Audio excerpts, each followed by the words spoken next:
Welcome. You're listening to the Leading Hope Podcast. My name is VJ Williams. Thank you for joining us today and taking time out of your day to become a better leader. If you're new, welcome. We're so glad you're here. We release a new episode every Wednesday. Easiest way to remember that is to subscribe on your favorite podcast platform. Get that downloaded every week. And also share this with a friend on Facebook, YouTube, and Instagram. And also, please rate and review or both on Apple Podcast. A few extra minutes will absolutely help get this podcast in the hands of so many more leaders just like you. And visit leadinghope.online to get updates and find out more about the Leading Hope community. We're going to continue today while Kevin enjoys his vacation, well-deserved, getting the rest that he needs. We're going to continue pulling from the archives from the episodes that you said were your favorite. And today we're going back to September 14th, 2022. Episode 144, Pace of Change. This is what we talked about. We talked about when you're in the midst of change, you're not just dealing with the change, the communication of the change, but also being aware of leading in terms of that pace of change. So let's get into it right now. Episode 144. Here we go. 144. The title is Pace of Change. Pace of Change. I know what you're doing here. Wait, what am I doing? I don't know what I'm doing. Change of pace, pace of change. That is what I'm doing. That's what you're doing here. Okay. All right, here we go. So much is written, talked about, studied on change management. And I want to zero in today just on one piece of that I think is so important. And that is looking clearly just at the timing, the pace of change. And I may have shared this in an episode before. I had a friend who was a pastor years ago. He shared with a group, and his statement was, he said, there's one of two options. And he had just shared like a whole bunch of things he had just done in his church. And I did this, and I let go of them, and I switched that, and I changed this policy. And he ended this whole talk, and he goes, hey, there's one of two options. Either you don't know what's wrong in your organization, for him, church. You don't know what's wrong in your church. Or two, you're too scared to deal with it. And I'm sitting in this circle with all these pastors listening, and I'm thinking, oh, shoot. Like, if some of them hear this, they're going to go back to their churches and they're going to start fires that they cannot put out. And so I tried to like really kindly, respectfully go, there's a third option. Okay. That is, you know what's wrong. You have the courage to deal with it, but it's not time. Yeah. That timing, pace matters. And when we went through the whole name change process at Be Hope, we had an accelerated timeline because of planting campuses that very, very much rushed us. But it was interesting when it got to the point of a vote in our church board that we were going to change the name from Beaver Creek Nazarene to Be Hope. We actually had two people who will not be named, but two people who voted no. And I remember looking at it and being like, why? Like, we acknowledge these are all the things that need to be done. This is why it needs to happen. This is the best option. And the statement was, I just didn't like the process. I didn't like the speed of the process. Right. Which I want to acknowledge how frustrating that was to me. In the moment, shout out to those. But I understood it. The idea that there is a proper pace to change. And so today I want to give you 3 ideas on that sense of, hey, what is a proper pacing? Whatever change you're in, whether it's within your organization, whether you're brand new or you've been there for years, just 3 ideas to kind of keep front and center when it comes to pace of change. So the first idea is this: don't ask someone to let go of something until they can hold on to something else. You don't ask someone to let go of something until they can take hold of something else. And view it as like if you're on a train, they've got the rails that you can hang on to. You don't let go of the previous one unless if you have phenomenal balance. But if you're my children, what I tell them is don't let go of the previous one until you can take hold of the next one. On a stupid example, I had a friend in high school who was dating this girl, and he didn't like her anymore. And it was like this sense of, well, this obviously isn't going well. Are you going to break up? And he said, yeah, I'd like to see if I could find someone who I'm interested in before I break up with him. I am not giving this as an example that you should replicate. I want to be clear on. And I'm not making any statements on the character of my friend in that moment as like, hey, go and do likewise. This is what I want you to hear, is that as individuals, we do not like to live in ambiguity. You do not like to live in uncertainty. Like that's just not, you're like, yeah, this will be awesome. Hey, your boss is leaving. We have no idea when a new boss will come and who we're going to replace your current boss with. Awesome. Yeah. That's exactly what I was hoping for. So we acknowledge that personally. We don't like to not know what is happening, to not be clear on what's taking place. And yet oftentimes in leadership, we ask people to let go of something before we invite them, before they're holding on to the next thing. And I would say it is, when you're communicating change, you're not communicating what they're changing from so much as you're communicating what we're changing to. We are always emphasizing the direction of the thing we're taking hold of, not the thing that we're letting go of. And another pastor friend illustration is had very early on when I became a pastor, I had a guy who was kind of mentoring me in some things. I know, like people mentor you in the areas of their strengths, but you also become aware of the areas of their weakness at the same time. No one should mentor you in all things, because no one's strong in all things. That's just kind of this bonus content right now. So he's just mentoring me on some stuff. And their church was going through a process of change. And one of the first times we sat down together and had coffee, and I was like, well, how's it going at the church that you're at? And he goes, well, I just told everyone Sunday to say, like, hey, if you want to get off the bus, this is the time. Okay. Like, we're going somewhere. If you want to get off the bus, this is the time. And I met with him once a month for the next 5 months. And every time I met with him, I'd say, how's it going? He'd say, well, I just told the church again this Sunday, if you want to get off the bus, now's the time. Oh my gosh. I got to tell you, time 4, I'm going, is there anyone left on the bus? Yeah. And there was no vision on the other side. So acknowledge how you want to be led. Don't ask someone to let go of something until they're already holding on to the next thing. Now, this second idea will take that concept just a little bit deeper.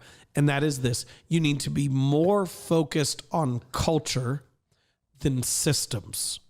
You need to be more focused on what we value, what we are emotionally tied to, than the way in which we do things, okay? So culture, values, systems is process and how we get things done. And I think what most people don't understand is that you can always be working in the process of change, even if you're not changing anything on the surface. Even if nothing functional about how we get things done changes, you can still be working on the process because you're shifting what we value. So, like, real simply, you go, well, how do we shift what we value? Well, what stories do you tell? Who are the heroes in your organization? Who do you continuously point to and say, this is what do you celebrate? What do you discourage? And so if I could give like a really easy example, I am like gung-ho, as emphatic as I could be on the importance of serving in the church. I think it is the most important thing for not just impact in the community, but your own personal spiritual development. We could talk for hours about how important I believe it is. And I believe especially for young people, it's the most significant factor for whether they will continue their faith in adulthood versus drop out, because we get people involved in the activity in the church, but never the mission of the church. But I will just end that conversation there. I don't come out originally, like say first getting to Highland Park, I don't come out and go, hey, all of you need to serve. More important than anything else, what anyone is doing, all of you just need to serve. No, I share stories. I highlight volunteers who are making an incredible impact. Yeah. We continuously. So what we're doing is we're saying, hey, the change is happening, but before it's happening in how we do things, it's changing and it's shifting in what we value and what we're focused on. So first idea, don't ask someone to let go of something until they can hold on to something else. And the work that's happening beneath that surface is the second idea today. Be more focused on culture than systems. Now, here's your last piece. And this is the part where it really gets into pace of change, is you need to use cultural evidence to determine systems pace. As you are helping people take hold of new values, as you are helping shift that culture, you use the evidence of the culture to give you cues on how quickly you should change how you get things done, or simply the systems that you use. So I got a cue the other day. We were in a meeting, and someone on our team said, based upon everything that we're doing and everything that you're saying, I think we should, I believe you're saying that we should no longer use the term volunteer. So that's how they colored it, as I feel like you're saying we shouldn't use the term volunteer because everyone who contributes to the mission in our church is making a significant impact, and we should see everybody's contributions more equal, whether they're staff or not. Yeah. But their statement was, I believe you're saying that we shouldn't use the term volunteer. I have never said that. Right. I never said that, but that is exactly what I believe. Right. And when the person said that in that moment, that's exactly what I thought. I thought, Q, this is taking hold a little faster than I thought it was. Right. So I can speed up my pace on some of these other things because now I have evidence that we're taking hold of the values. It's good. And so that's what you need to be mindful of at all times, is you need to be able to go like, hey, where are we culturally? And don't determine the pace of your systems based upon, I think some people run into this thing where they go like, well, I'm going to predetermine the pace of change. That's stupid. Like, you don't know how people are going to respond. You don't know how you're going to respond. Why would you think you know how everyone's going to respond to these proposed changes? You know, we're going to slow roll these things. No. The pace of change can be happening at all times when you understand that something is taking place beneath the surface and something is taking place above the surface, culture and systems. And when you use those cues of what's taking place beneath the surface, letting people take hold of the new values before you change how you do things done, you can perform at the proper pace of change and not just do it how you think it should be done. It's so good, man.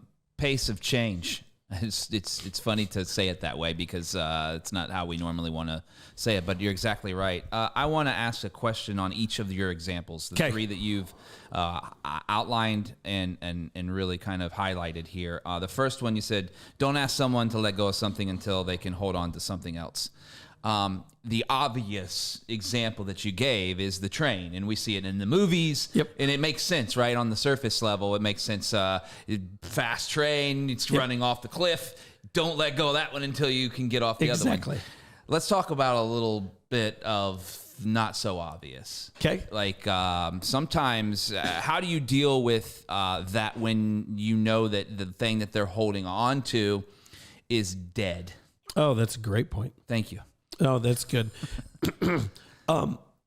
If what they're holding on to is dead, if they're holding on to it, they don't know it's dead. Okay.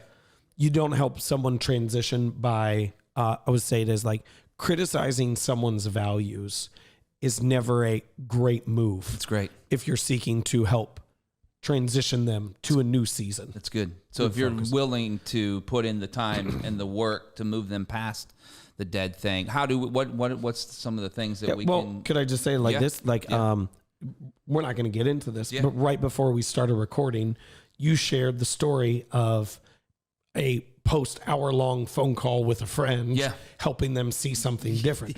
And what you said is you said, I knew what they needed to hear right away, but I had to take time to lead them into it. Right. So what, like literally you just described pace of change before we ever got here. You can't just go, this is wrong. Yeah. You have to help see them see it through their own eyes. That's powerful. That's a great, I didn't even realize I did it. So that's why it's Leading Hope with Kevin Jack. Number two, be more focused on culture than systems. I think that's an obvious statement, I think, but it's so hard. Yeah. It's not an obvious statement. I think people want to go to systems because it's something you can put a finger on. I think most people honestly think that all change happens in what you can see. Yeah. Yeah. And they I know this is dumb, but sorry, it's not dumb. It's cheesy because it's overused. Like the iceberg is 90% beneath the surface. Yep. Like that's the reality. Yeah. It is the same thing with change. It is 90% beneath the surface, values, culture, work, and then it makes its way out on top. Yeah, that's good. What have you seen a serving culture reproduce?